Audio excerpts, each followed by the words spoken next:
Hai, perkenalkan nama saya Daud Pratama dari Fakultas Bisnis Manajemen. Saya dari MR, Manajemen Retail, yang berfokus pada SDM, sumber daya manusia. Oke, di sini saya akan menjelaskan apa yang dimaksud dengan output perangkat keras. Oke, di dalam sistem komputer, perangkat keras memainkan peran penting dalam mengeluarkan hasil dan informasi dari proses yang telah dijalankan. Gimana sih prosesnya? Oke, di sini saya akan jelaskan proses ini dimulai setelah data diolah oleh unit pemrosesan pusat CPU dan disimpan di memori. Nah, ketika data siap untuk ditampilkan atau digunakan, perangkat keras output bertanggung jawab untuk mengubah data tersebut menjadi bentuk yang dapat dipahami dan digunakan oleh pengguna. Oke, di sini yang pertama mari kita lihat ada perangkat keras output yang umum. Apa sih itu? Nah, di sini ada monitor. Jadi saya akan menjelaskan apa sih fungsi dari monitor itu. Nah, fungsi dari monitor tersebut adalah menampilkan teks, gambar, dan video dalam format visual.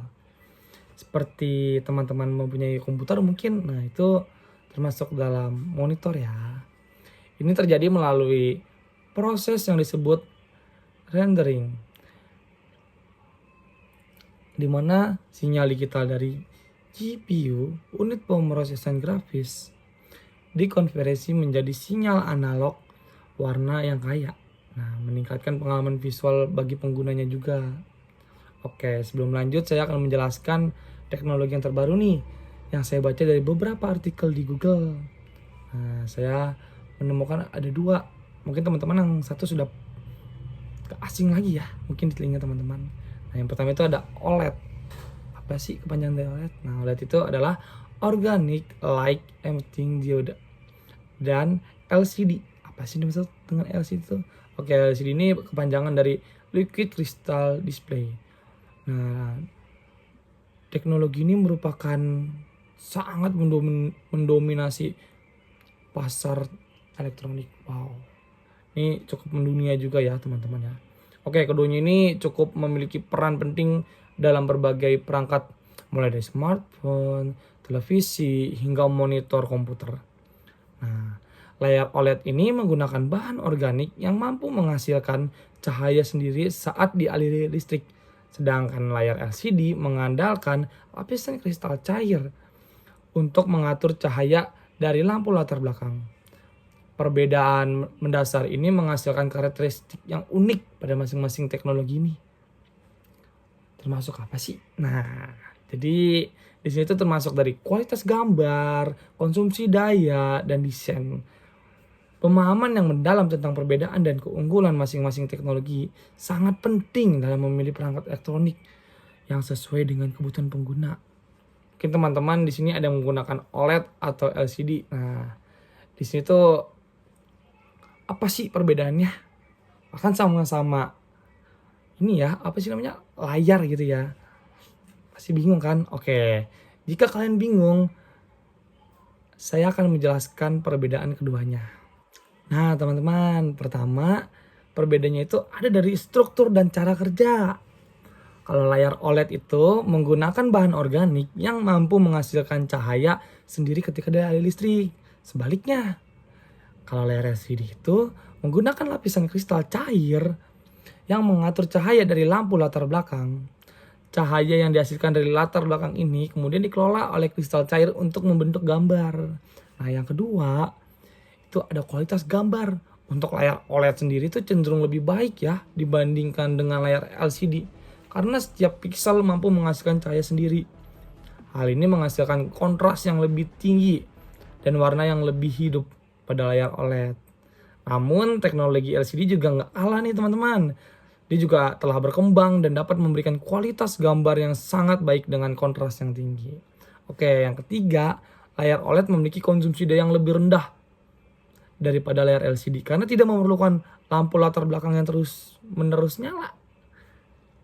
Hal ini membuat layar OLED lebih efisien dalam penggunaan daya, terutama saat menampilkan gambar dengan warna gelap.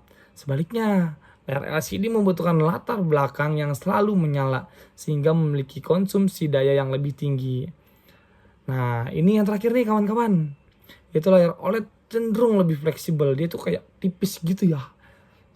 Asli, ini saya juga tadi ngelihat beberapa konten kreator itu memakai layar OLED tuh benar-benar sangat tipis, seperti uang kertas mungkin atau kartu ATM Anda.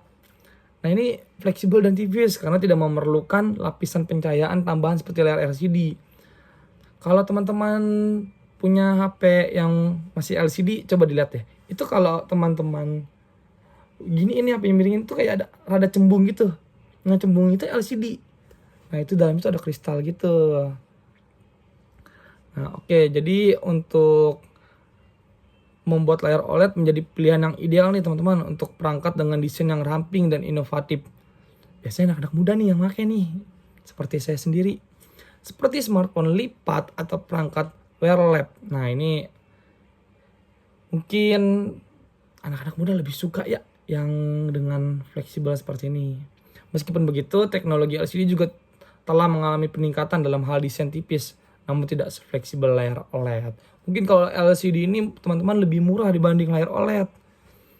Yang saya tahu sih segitu ya.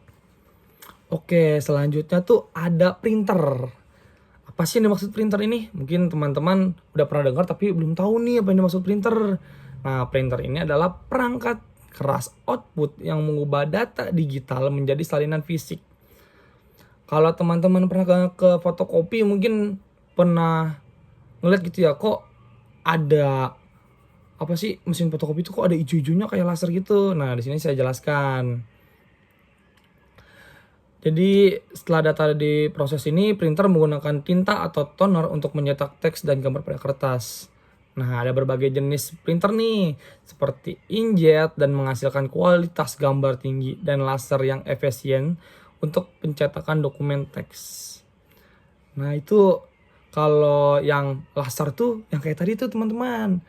Yang kalau kalian ke fotokopi ada yang laser hijau tuh yang seret seret seret. Nah, caranya seperti itu. Itu yang dimaksud dengan laser. Terus kalau yang inkjet itu gimana sih? Itu tuh dia lebih cepat. Itu benar-benar yang berwarna. Jadi ketika kalian, mungkin orang tua kalian di sini ada yang kerja di kantoran ya. Jadi kalau dari lantai 1 itu, tolong dong kirim data ini dengan gambar ini, seret, muncul langsung di atas. Nah, pas di atas itu keluar ser ser ser, itu ada tampilan gambarnya. Dan setahu saya itu yang laser nih cuma yang hitam putih teman-teman. Yang selanjutnya itu ada perangkat keras output lainnya. Apa sih? Nah, speaker ini mengubah sinyal auto digital menjadi suara yang dapat didengar. Nah, ini melibatkan konversi sinyal listrik menjadi gelombang suara melalui getaran diafragma di dalam speaker. Speaker modern dapat menghasilkan kualitas audio yang sangat baik, mulai dari musik yang detail hingga efek suara yang mendalam dalam video dan permainan. Nah, apa sih teman-teman mungkin pernah mendengar speaker? Pasti tidak asing kan. Nah, HP teman-teman ini punya speaker. Atau teman-teman pernah menyetel 8 dimensi itu yang lagunya wing wing wing. Nah, itu juga termasuk ini loh, speaker yang modern gitu teman-teman. Oke, baik, terima kasih. Oke, yang terakhir tuh ada juga perangkat keras output seperti proyektor yang digunakan untuk menampilkan gambar dan video pada layar besar atau dinding. Nah, proyektor ini sering digunakan dalam presentasi, film, dan berbagai aplikasi hiburan. Mereka bekerja dengan memproyeksi cahaya melalui lensa untuk memperbesar dan menampilkan gambar dari sumber seperti komputer dan pemutar media. Nih, kalau teman-teman tahu ya, ini tuh kayak teman-teman mungkin pernah nonton bioskop. Nah, itu dia pakai proyektor teman-teman. Atau waktu SD pernah nonton bioskop mini. Nah, itu juga termasuk proyektor juga. Oke, secara keseluruhan perangkat keras output memainkan peran krusial dalam berbagai komunikasi dengan pengguna. Dari menyampaikan informasi hasil dari proses komputer. Tanpa perangkat ini, data yang diproses akan tetap berada dalam bentuk digital yang tidak dapat diakses atau digunakan secara langsung oleh pengguna. Baik, terima kasih untuk penjelasannya. Kurang lebih seperti itu tentang output perangkat keras. Kurang lebihnya mohon maaf. Saya pamit undur diri dari Daud Pratama. Terima kasih telah mendengarkan video ini.